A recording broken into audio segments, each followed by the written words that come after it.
Vă salut, dragi prieteni, și bine ne-am regăsit la un nou videoclip. Mi-am pus gluga în cap, mi-este foarte frig, am filmat vreo 3 videoclipuri despre altoire azi, probabil că le-ați văzut săptămânile anterioare, dar dacă tot am gerul acesta, am zis haideți să mai facem ceva materiale care pot fi de folos unora dintre noi. Și astăzi o să discutăm despre un aspect foarte important, despre un aspect controversat, toată lumea se contrazice pe această temă, dar eu vă voi expune punctul meu de vedere, și anume, ce ramuri folosim atunci când altoim pomii fructiferi. Indiferent că altoim portaltoi, drajon sau franc, indiferent că altoim în coronamentul pomului, se folosesc anumite tipuri de altoi. Am un material în care explic recoltarea și păstrarea altoilor, mă scuzați, dar astăzi vreau să detaliez ce ramuri folosesc pentru altoire.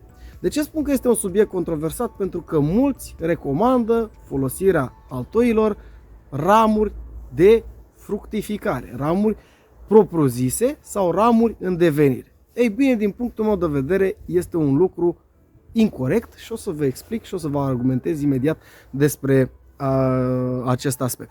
În schimb, eu folosesc pentru altoire, drept altoi, ramuri de tip Lacom, exact cum este aceea din spatele meu, vertical. Și haideți să o luăm puțin de acolo și să vă explic despre ce este vorba.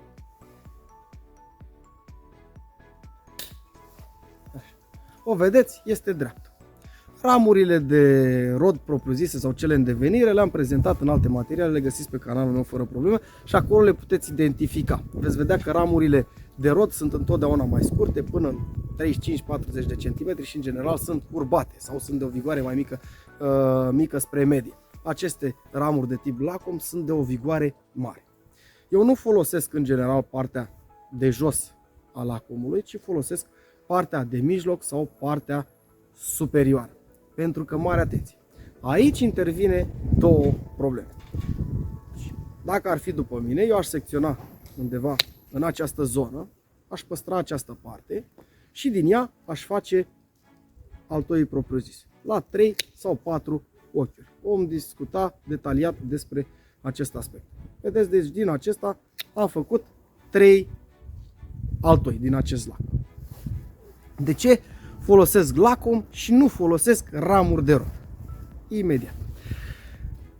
Lacomii sunt programați genetic să dezvolte creșteri. Adică Lacomul este programat genetic în pomul respectiv ca el să se îngroașe, să crească viguros și din el să genereze viitoarele ramuri vegetative, respectiv cele de rod propriu-zise și cele de rod în devenire. Dacă noi folosim ramurile de rod, tip zmicea, tip mlădiță, tip nuielușă, și le punem, indiferent că vorbim de coronament, indiferent că vorbim de portaltoi, atunci ele vor genera imediat rod și pomul dumneavoastră nu se va dezvolta. Folosiți un portaltoi de tip franc, degeaba portaltoi impregnează o sevă puternică, o genă de creștere, pentru că ea fiind o zmicea, ce va face? Următoarea creștere va genera ramuri de rod, ceea ce va duce la o lipsă a dezvoltării pomului. Și veți vedea că se creează un tufiș sau un pom mai mic până va genera un alt mugure vegetativ care să crească și așa mai departe, trece 100 de ani. În schimb, dacă folosiți Lacomul, acesta primul an va impregna o creștere foarte puternică, foarte viguroasă. Anul viitor, în secțiunile care le va face, va genera alte creșteri viguroase, că sunt provenite din Lacom și inclusiv în anumite zone poate genera ramuri de rod în devenire, iar în al treilea an va produce ramuri de rod propriu-zise.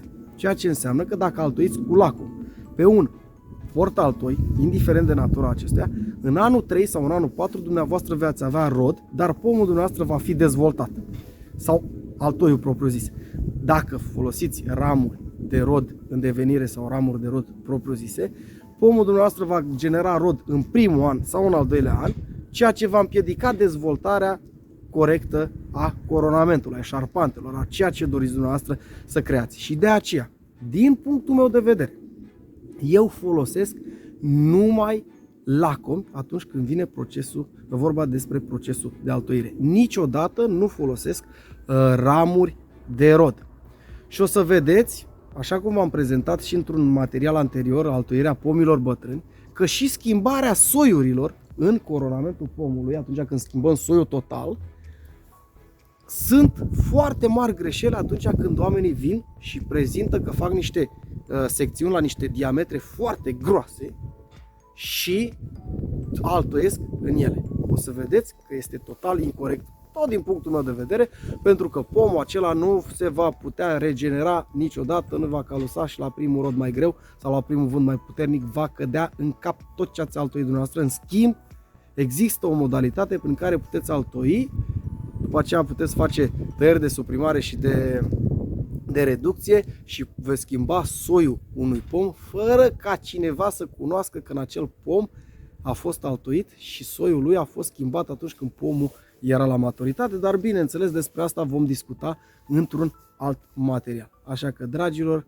în ceea ce privește altoii, încercați și altoiți pe un lăstar lacom și vedeți diferența. Eu nu spun să faceți ca mine, eu spun doar să probați și să încercați să observați rezultatele. Așa cum procedăm și când povestesc despre grădinării. Acolo, într-un colț. Păi încercăm și vedem despre ce e vorba. Și după aceea culegem rezultatele și ceea ce ne convine, aia facem. Dar eu vă spun sigur că veți folosi metoda mea pentru că este una mult mai bună decât cea a ramurilor de rod în devenire sau propuse să fie folosite ca altoi în pomii dumneavoastră. Până la următorul material, eu vă doresc toate cele bune și să ne revedem cu bine la următorul videoclip. V-am pupat!